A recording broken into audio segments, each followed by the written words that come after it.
Samantala, hindi naman pabor ang karamihan sa Overseas Filipino Workers o OFWs sa planong Zero Remittance Week. Maging si OFW Party List Representative Marisa Del Mar Magsino, hindi rin ito suportado.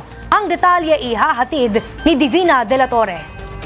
Mismong ilang sa mga kababayan nating Overseas Filipino Workers ang hindi sang-ayon sa panawagan ng ilang mga Pinoy sa ibang bansa tungkol sa zero remittance o huwag daw muna magpadala ng pera sa kani-kanilang pamilya sa Pilipinas. Ang panawagang yan, ideya ng mga taga-suporta ni dating Pangulong Rodrigo Duterte bilang bahagi raw ng pagtutol nila sa pag-aresto ng ICC sa dating Pangulo.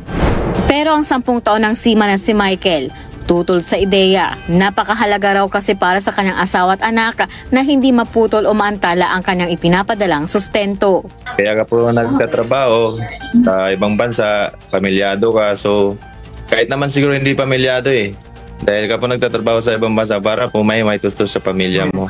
Sabi naman ni Dane na 2 taon ng admin assistant sa isang healthcare company sa Amerika, mas kinakailangang unahin ang kapakanan ng pamilya kaysa sa ganitong issue sa politika. Ang magsasuffer, di ba, syempre yung mga padadalan yung mga nakakatanggap ng remittance. Kailangan unahin mo muna yung pangangailangan nila.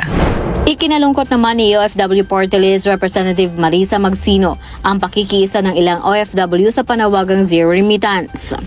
Nalulungkot tayo dahil siyempre I understand yung concerns of our kababayans regarding yung mga recent political developments natin. Ino-acknowledge natin yung sentiments nila pero kinakailangan pa rin i-prioritize nila ang kanilang family welfare.